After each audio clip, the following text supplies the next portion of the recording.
एक कंपनी जो shoes manufacturing का काम करती है, उसने अपनी सेल्स को बढ़ाने के लिए 2 मार्केटिंग एग्जीक्यूटिव्स को अपॉइंट किया और उनमें से एक को एक द्वीप पर भेजा और उससे कहा कि आप जाइए और वहाँ पर पता कीजिए कि हमारे जूतों की सेल्स यहाँ पर कितनी निकल सकती है और उस हिसाब से हम अपनी वहाँ पर यूनिट लगाएंगे और जितनी सेल्स निकलेगी उस हिसाब से हम बड़ी या छोटी यूनिट लगाएंगे।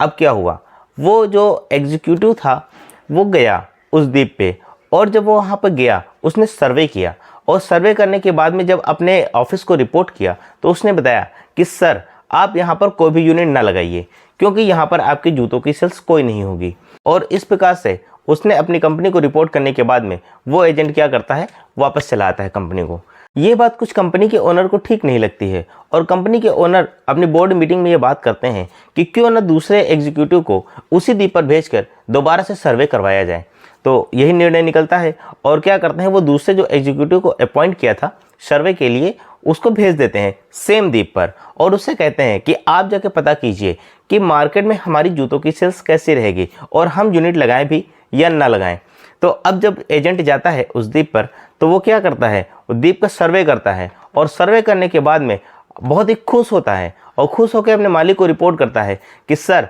आप जो यहाँ पर यूनिट 100 करोड़ के लगाना चाह रहे थे वो उसका बजट आप बढ़ा के 500 करोड़ कर दीजिए। और इस तरीके से वो रिपोर्ट करने के बाद में चला आता है। तो कंपनी के ओनर्स को बहुत ही मतलब अजीब सा लगता है कि पहले जो एजेंट गया था वो तो बोल रहा था कि सर आप यूनिट ना लगाइए, आपके यहाँ पर कोई सेल्स नहीं होगी, और जो दूसरा एजेंट गया है वो बोल रहा है कि सर आप 100 की जगह 500 करोड़ की यूनिट लगाइए, यहाँ पर सेल्स बहुत ही तगड़ी होगी।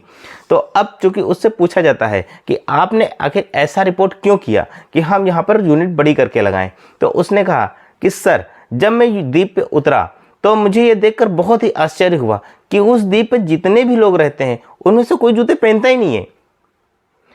अब आप लोग सोच रहे होंगे जब जूते पहनता नहीं है तो फिर वहाँ पे यूनिट लगा करेंगे क्या। तो उसने जब सर्वे किया तो उसको पता चला कि वहाँ पे जो छोटे छोटे कंकड़ होते हैं वो लोगों के पैरों में गड़ जाते थे, जिससे सर्वे करने के बाद में लोगों से पूछताछ करने के बाद में उसने ये अनुमान लगाया कि अगर उन लोगों को जूते प्रोवाइड करा दिए जाएं तो वो जूते हर बंदा खरीदेगा क्योंकि वो एक कंकड़ीली पथरीली ज़मीन थी। और इस प्रकार से उसने अपनी कंपनी को रिपोर्ट किया कि सर यहाँ पे 100 की जगह 500 करोड़ की यूनिट लगाइए और आपके यहाँ पे जूतों की सेल्स बहुत ही अच्छी होगी। तो इस प्रकार से जब उसने पॉजिटिव थिंकिंग के साथ अपनी कंपनी को रिपोर्ट किया, कंपनी ने वहाँ पे जूतों की फैक्ट्री लगाई और वास्तव में आप लोगों को विश्वास नहीं होगा, उनकी कंपनी